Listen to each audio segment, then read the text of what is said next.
পারমাণবিক কর্মসূচি নিয়ে উত্তেজনার মধ্যেই ইরানের কাছে নতুন একটি চুক্তির প্রস্তাব পাঠিয়েছে যুক্তরাষ্ট্র। ওমানের মাধ্যমে এই বার্তা তেহরানে পৌঁছেছে বলে জানিয়েছে হোয়াইট হাউস। তবে প্রস্তাবের নির্দিষ্ট শর্তাবলী এখনও প্রকাশ করা হয়নি। রোববার প্রকাশিত ওই প্রতিবেদনে বলা হয়, সম্প্রতি ওমানের পররাষ্ট্রমন্ত্রী বাদর আল বুসাইদি তেহরান সফরে গিয়ে ইরানের পররাষ্ট্রমন্ত্রী আব্বাস আরাগচির কাছে যুক্তরাষ্ট্রের প্রস্তাবের কিছু মূল উপাদান তুলে দেন। যুক্তরাষ্ট্র বলছে, চুক্তিটি গ্রহণ করলে তা ইরানের স্বার্থেই হবে। এই প্রস্তাব এমন এক সময়ে এসেছে যখন জাতিসংঘের পরমাণু পর্যবেক্ষক সংস্থা IAEA international atomic energy agency জানিয়েছে, ইরান ফের উচ্চমাত্রায় ইউরেনিয়াম সমৃদ্ধিকরণ বাড়িয়েছে, যা আন্তর্জাতিক উদ্বেগ বাড়িয়েছে।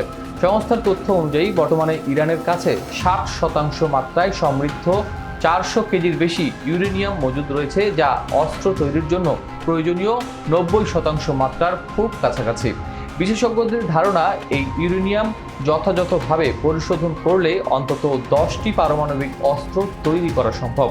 ইরান এমন একটি দেশ যার কাছে এখনও কোনো পারমাণবিক অস্ত্র নেই, তবুও এই উচ্চ মাত্রায় ইউরেনিয়াম তৈরি করছে। হোয়াইট হাউসের প্রেস সেক্রেটারি ক্যারোলিন লেভিট বলেন, এই চুক্তি ইরানের জন্য সবচেয়ে ভালো বিকল্প।